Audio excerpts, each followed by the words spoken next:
I'm a child abuse survivor, and I often write stuff that's about that and stuff within the system that makes it a lot worse.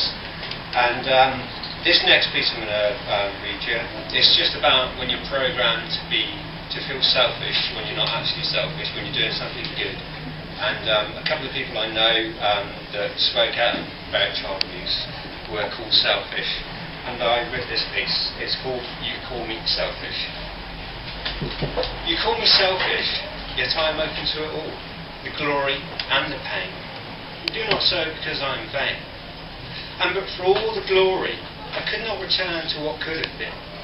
If I could but just relinquish some pain, then yes, I would have much to gain.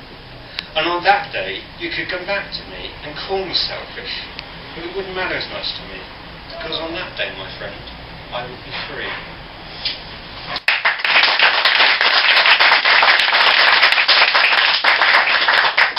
I usually write long ones. This is long for me. This one, and before I read this one, I always do this. That for the families not making this piece true, I'm ever so grateful. But I know what it's like when family is not what it should be and does the opposite. And so this piece is written about that. It's called "Family Ties." Family ties, not meant to despise, not meant to cover the lies. At one time bringing you together, I thought it would last forever, but not in a word of abuse, deflected, rejected, used to blame you. Family ties you up in knots. Oh, the pain by them soon forgot. No, concealed, beaten down so you don't have the strength to reveal the truth within. The family ties, not meant to despise, not meant to cover the lies, but it does. A story I've heard so many times before. Those around choose to ignore, unaffected by family ties, so they choose to hiding years from them. Oh, the truth of the abuse will go away if we ignore it, if we deny it, if we can change it within a web of lies by family ties. While you do this, will you choose to ignore your part in family ties?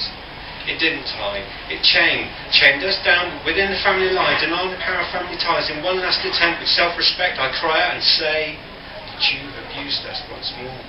And through the family ties, beneath those family lies, we'll try so that family lie doesn't become a noose to put to use like so many have done before. Family ties, I've learned to despise, and just covered the family's lie.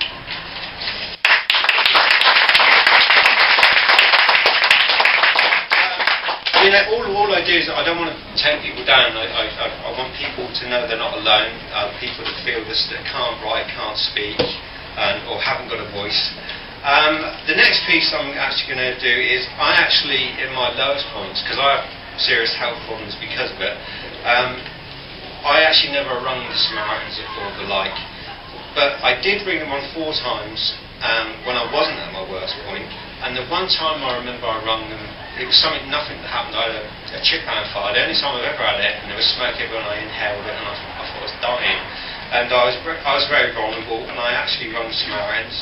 And this woman's voice, and this is all about the difference it can make. It can save a life. That's how amazing it is. It's a beautiful thing. And it's called "So Sad Was I." I dialed a number. A soft voice spoke and talked gently. I spoke tentatively at first, but then not so hurried. This voice filled me with care. It comforted me that I could be heard.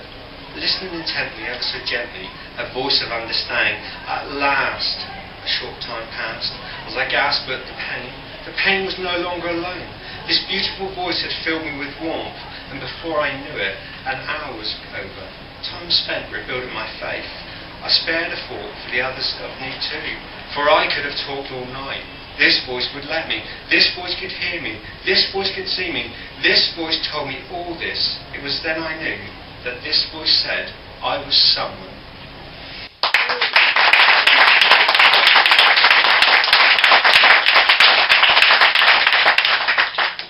And this is, I've got a mental block, all kinds of stuff and that, but this actually isn't about that. This is just about people who write. And I just thought to myself, sometimes something comes in your head and if you don't write it down straight away, it can go. And it made me think of all the other people and all the other poems or songs or whatever. And it's very short. It's called "The Unwritten Poems." But that my pen wouldn't speak if I could tell it so. But 'twas I who wouldn't let it.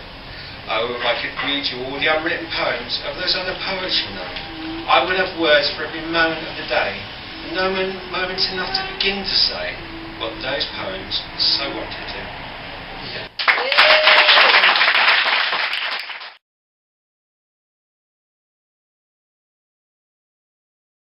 A couple of the MPs actually did go to court, but I don't know what happened to the other few hundred millions.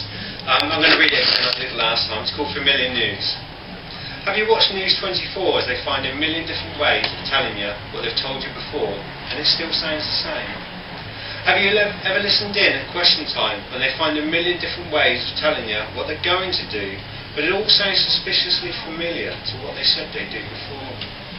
Have you listened in to that politician with hospital wards closing, prisons full, pensioners struggling, and children doing crime, yet apparently we're better off than before?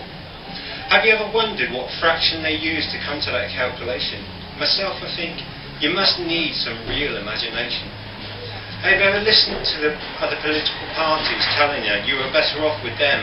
As you scratch your head, think back when they were in and think, we weren't better off before. Have you noticed, with MPs' fingers firmly in the till, there just doesn't seem to be the will to prosecute to the full extent of the law something that you and I, we'd be receiving, that's for sure. Have you noticed they say one thing, then do another, expect us to do the right, yet they do what the hell they like? I tell you, it hasn't gone unnoticed.